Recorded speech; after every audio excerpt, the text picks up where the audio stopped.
안녕하세요. 경자인입니다.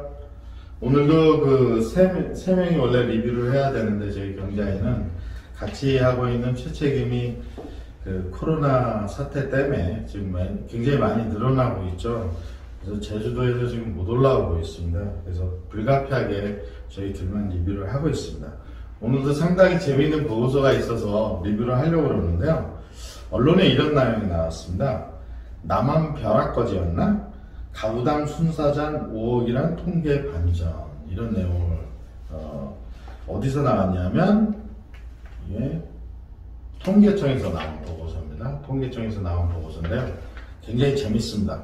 근데 이제 통계청은 우리나라의 공식적인 통계 기관이다 보니까 이 양이 좀 됩니다. 이 2만 가구를 표본으로 해서 실제 2020년 가계금융복지조사를 한 결과입니다. 그래서 여기서 가구라고 하는 것은 조사 단위가 가구이지만 직장, 학업 등을 위해서 일시적으로 떨어져 있는 가족도 다 포함하고 있다. 이렇게 생각을 하시면 될 것 같고요. 재밌는 내용이 좀 많습니다. 한번 보겠습니다. 우리나라의 가구당 자산은 4억 4천만 원, 가구의 부채는 평균 부채는 8,200만원. 그래서 자산과 부채를 뺀 순자산은 3억 6천만원 정도 되는 것으로 평가가 됐습니다. 이게 느낌이 와요? 아니, 서울의 중위권 아파트가 네. 6억을 넘어가고 거의 9억을 향해 가고 막 이러는데 네. 순자산이 3억 6천이면 집은 어디로 간 거예요 도대체? 네, 그렇죠. 이게 처음에 이 보고서를 읽으면서 잘 이해가 솔직히 잘 피부로 안 와닿더라고요. 우리가 뉴스를 보면 뭐 하루에 1억이 떴니, 2억이 떴니, 뭐 8억이 떴니, 뭐 이런 얘기가 굉장히 많이 나오는데, 그러면 그 사람들은 다 뭔가, 우리나라의 평균 가구당 순자산이 3억 6천 정도라는 거거든요. 이것도 작년에 비해서 오른 거예요. 작년은 3억 5천이었어요. 그래서 내용을 조금 살펴봤더니 일면 좀 이해가 가는 부분도 있더라. 그리고 우리가 너무 서울 편향적인 사고방식을 갖고 있지 않은가라는 생각이 전 서울가 아닌데. 이쪽 경기도에 사는데요. 자, 내용을 하나씩 살펴보겠습니다.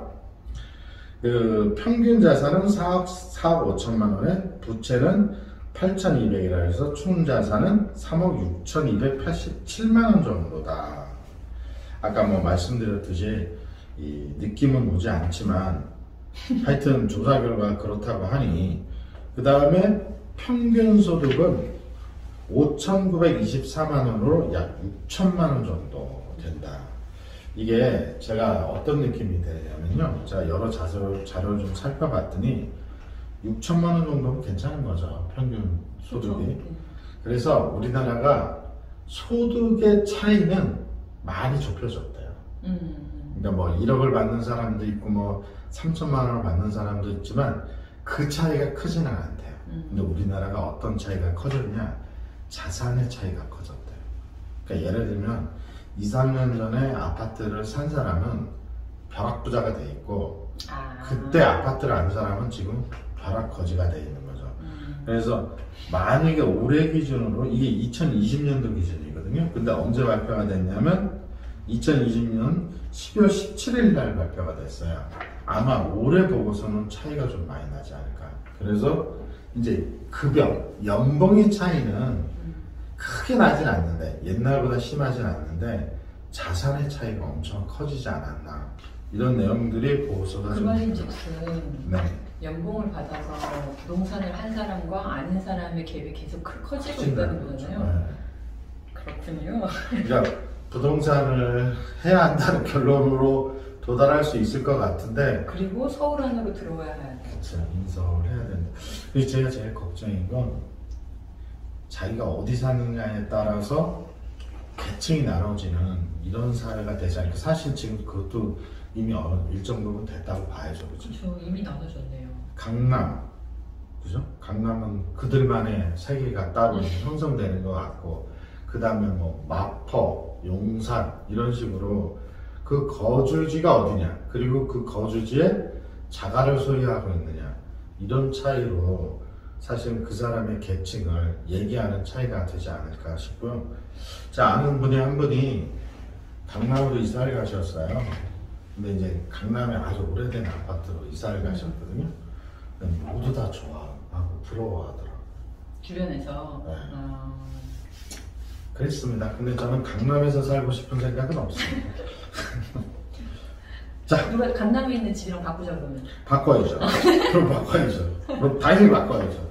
그런 일이 일어나지는 않겠지만, 자, 이 재미있는 결과가 있는데요. 5페이지에 보면 순자산 보유액 구간별 가구 분표가 나오는데요. 10억 원 이상, 그러니까 순자산이 자산하고 부채 대출받은 거 빼고 10억 원 이상의 가구 수가 몇 프로 정도 될 것 같으세요, 여러분들? 7.2% 정도 됩니다. 우리나라 총 가구의 7.2%는 10억 원 이상 보유를 하고 계신다. 그리고 쉽게 생각하면 서울의 집값이 10억 넘는 집값이 많잖아요. 맞죠? 그렇죠? 거기서 대출을 끼고 산 금액을 빼면 10억 언더로 다시 떨어지겠죠? 그럴 가능성이 높죠? 그렇죠? 그리고 거기에 뭔가 금융자산이 보태져서 순자산이 10억 이상인 가구가 7.2%밖에 안 되네요. 생각보다 많지는 않네요. 그게 불가평균됐다는 얘기죠. 그렇게 따지면 많은 사람들은 많이 갖고 돈을 많이 갖고 있고. 네. 그래서 순자산 10분위별 점유율을 보면요, 이게 1그룹, 2그룹, 3그룹, 4그룹 이렇게 돼 있는 겁니다. 그걸 10개의 그룹으로 만든 거죠. 10개의 그룹은 돈이 많은 사람들, 제일 많은 그룹, 1그룹은 돈이 제일 없는 사람들, 이렇게 순차적으로 나누는데요. 이 10분위에 속한 사람들이 가지고 있는 순자산 점유율이 43%입니다.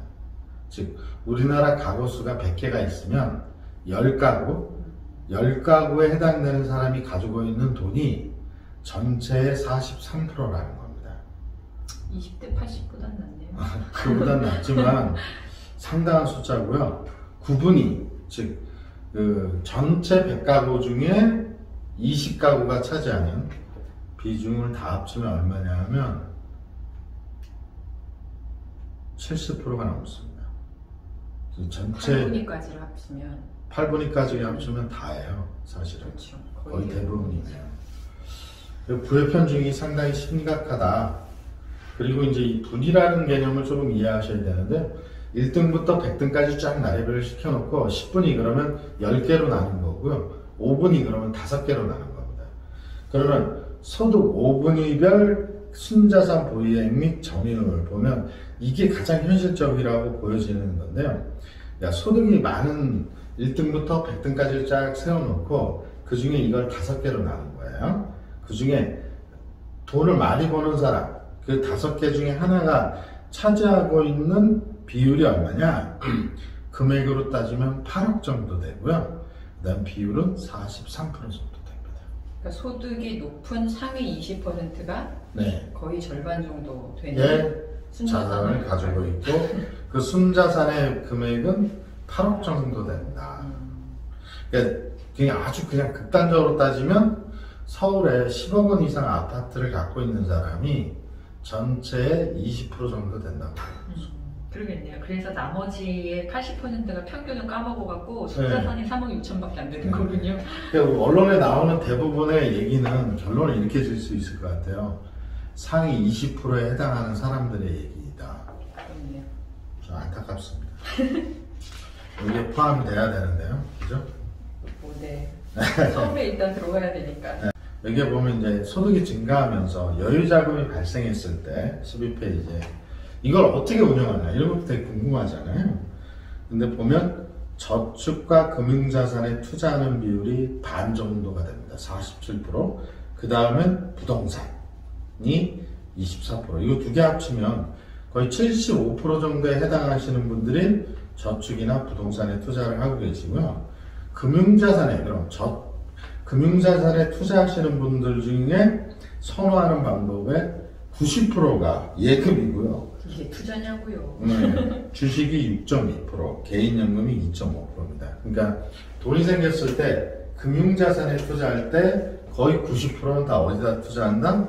예금에다 투자한다. 아니 너무 조사를 이렇게 노령층만 한 것 같은 느낌이 드는 그렇죠. 숫자가 나오고 언론에 나오는 거랑 지금 이게 2만 가구를 표본으로 했으니까 어떤 통계적인 기법을 이용해서 선정을 했겠죠. 생각보다 우리가 이제 언론에서 보는 내용하고 굉장히 많이 다른 내용들이 꽤 있더라고요. 근데 이게 이제 통계청에서 조사한 거니까 2만 가구라면 이게 맞지 않을까 싶은 생각이 들고요. 이런 금융자산에 투자할 때 가장 먼저 고려하는 게 안전성이라고 합니다. 그쵸. 그러니까 거의 70%. 예금이 예금이 이렇게 많지 않나 싶고요.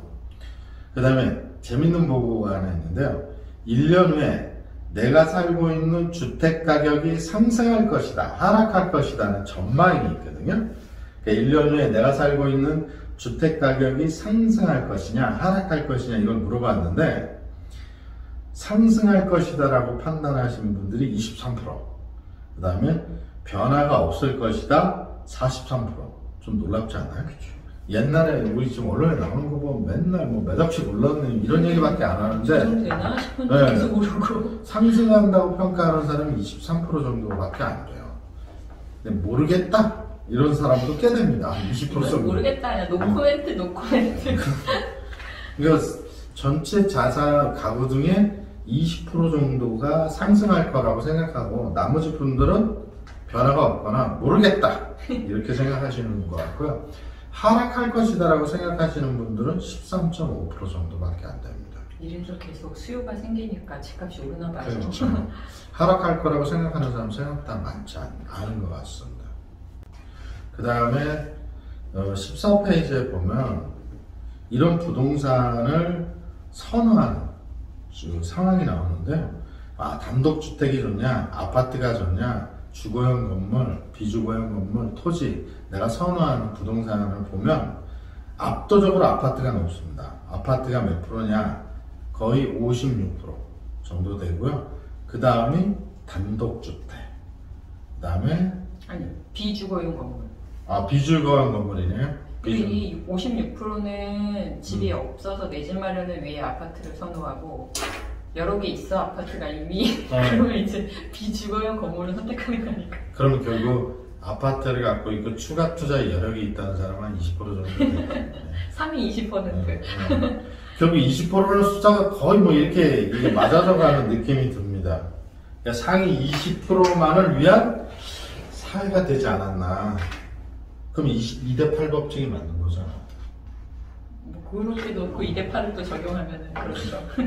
26페이지에 평균 소득은 약 6천만 원 정도 되고요. 1억 원 이상 버시는 비율이 15.2%입니다. 전체 가구 10개 중에 15가구는 1억 원 이상을 벌더라.